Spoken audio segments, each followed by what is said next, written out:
clicked on the right video. And trust me, this might be one of the most important few minutes you watch today. Don't skip this because what you're about to hear can completely change the way you think about money. For the next few minutes, ignore everything else on your screen. No distractions, just focus on my voice, because most people make one silent mistake with their money, and they don't realize it until it's too late. What I'm about to share with you isn't popular. It's not what people usually talk about, but it's the truth that can save you years of regret and potentially hundreds of thousands of dollars. So stay with me and listen carefully. Ethan and Daniel are both smart, disciplined, and motivated to build wealth. They've each managed to save $60,000 by their early 30s. They earn about $60,000 a year, and they live in the same city with similar expenses and lifestyles. On paper, they are almost identical in every financial way, but one decision sets them apart completely: what they choose to do with that $60,000. Ethan decides to invest in real estate, buying a rental property that he believes will generate income and long-term appreciation. Daniel, on the other hand, takes a much simpler approach. He invests his entire savings into a total stock market index fund and commits to investing consistently every single month. Both of them feel confident they've made the smarter choice. Both of them can defend their strategy with strong arguments. But here's the reality: one of them underestimates the cost of time and effort, while the other underestimates the emotional difficulty of staying invested during market volatility. And when you actually run the numbers over 20 years, not just the highlights, but everything, the result is far more surprising than most people expect. The real estate strategy. Ethan uses his $60,000 as a 20% down payment on a $300,000 rental property. It's a modest but decent 3-bedroom home located in a middle-class neighborhood with steady demand. He secures a 30-year mortgage at a 6.8% interest rate, locking in a monthly payment of around $1,560, including principal and interest. After some searching, he finds a tenant willing to pay $2,100 per month in rent. On the surface, the numbers look fantastic. That's about $540 in monthly cash flow before accounting for expenses. Multiply that over a year, and it looks like he's making over $6,000 annually just for owning the property. Ethan feels like he's cracked the code. He owns a tangible asset. Someone else is paying his mortgage, and he's building equity every single month. To him, this feels like real wealth, something he can see, touch, and show to others. At dinner parties or conversations with friends, his investment sounds impressive and exciting. The stock market strategy. Daniel takes a completely different route. Instead of buying property, he invests his entire $60,000 into a low-cost total stock market index fund. There's no leverage involved, no tenants to manage, no maintenance to worry about. He also sets up an automatic investment plan, contributing $400 every month without fail. His strategy is simple: buy, hold, and let compounding do the heavy lifting over time. On day one, Daniel doesn't have anything physical to show. There's no house, no keys, no rent checks. All he has is a brokerage account and a confirmation email. Emotionally, it doesn't feel as exciting or impressive as Ethan's investment. In fact, it feels almost boring.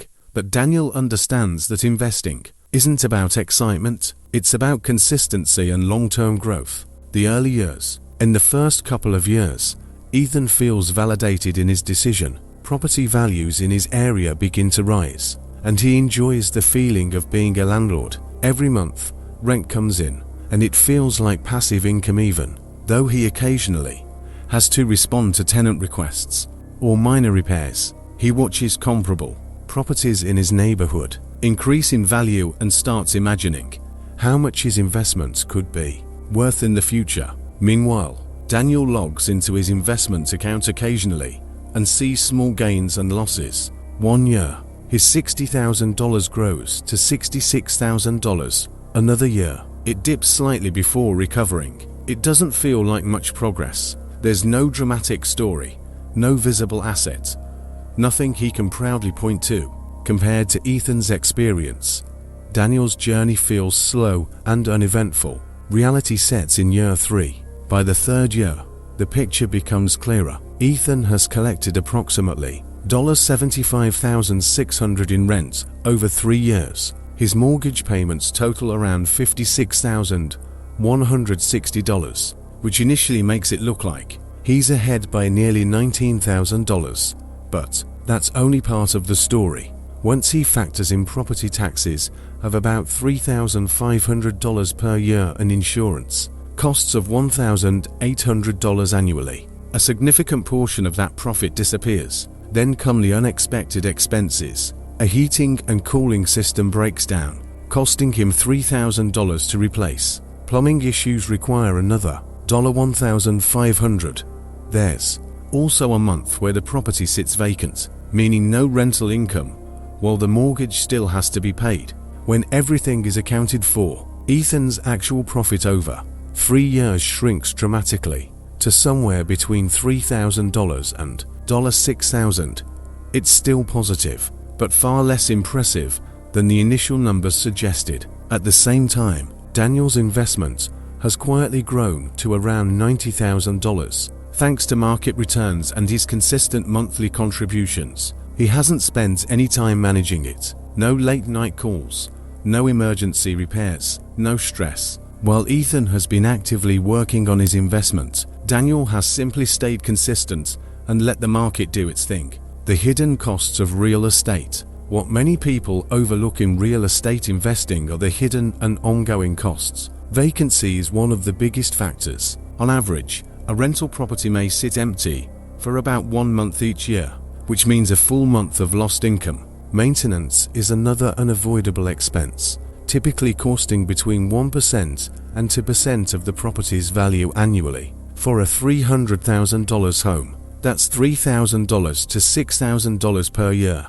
Then there are capital expenditures, large, infrequent costs like replacing a roof, furnace, or major appliances. These can easily run between $5,000 and $15,000, and often come at the worst possible times. Finally, there's the question of management. If Ethan chooses to manage the property himself, he's effectively taking on a part-time job. If he hires a property manager, about 10% of his rental income is gone immediately. Either way, it's not as passive as it initially seemed. Compounding versus effort year 7 to 10. As time goes on, the differences between the two strategies become more apparent. By year 7, Daniel's portfolio has grown to around $150,000. The power of compounding it is starting to accelerate, and the growth becomes more noticeable.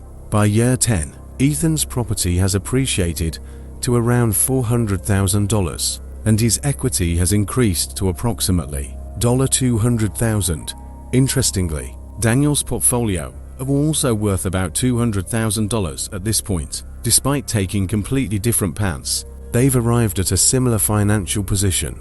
However, the journey to get there couldn't be more different. Ethan has spent years dealing with tenants, repairs, and financial responsibilities tied to a mortgage. Daniel, on the other hand, has simply invested consistently and allowed time to work in his favor. The 20-year outcome. After 20 years, both investments have grown significantly. Ethan's property is now worth between $500,000 and $600,000, and he has built substantial equity as his mortgage balance has decreased. Daniel's portfolio, assuming an average annual return of around 10%, has grown to approximately $480,000 to $550,000. The results are remarkably close. However, the key difference lies in how those results were achieved. Ethan's wealth came from active involvement, leverage, and ongoing effort. Daniel's wealth came from patience, discipline, and compounding. If Daniel had increased his monthly contribution to $600 instead of $400, his portfolio could easily exceed $700,000 without requiring any additional time or effort. The downsides of stocks. Of course, investing in the stock market is not without its challenges. One of the biggest drawbacks is volatility. Market downturns can be severe and emotionally difficult to handle. During major financial crises, it's not uncommon for portfolios to lose 30% to 40% of their value in a short period of time. Watching your investments drop significantly can lead to panic and poor decision-making, such as selling at the worst possible moment. Additionally, stocks don't offer the same level of leverage or tax advantages that real estate can provide, such as depreciation or certain tax deferral strategies. When real estate outperforms, there are situations where real estate can outperform the stock market if the property has a strong rent-to-price ratio, often referred to as the 1% rule. The investment can generate solid cash flow, treating real estate as a serious business rather than a casual side hustle can also improve results. Strategies like house hacking, where the investor lives in part of the property while renting out the rest, can significantly reduce living expenses. Additionally, tools like 1031 exchanges allow investors to defer taxes and grow their portfolio more efficiently over time. Final thoughts. In the end, the biggest mistake isn't choosing real estate or stocks, it's making a decision without fully understanding the complete picture. Both strategies have the potential to build significant wealth, but they come with different trade-offs. Real estate requires time, effort, and active management, while stocks require patience and emotional discipline. The best choice depends on your personality, goals, and willingness to handle risk and responsibility. The next time someone claims that one investment is always better than the other, ask them a simple question. Did you include everything?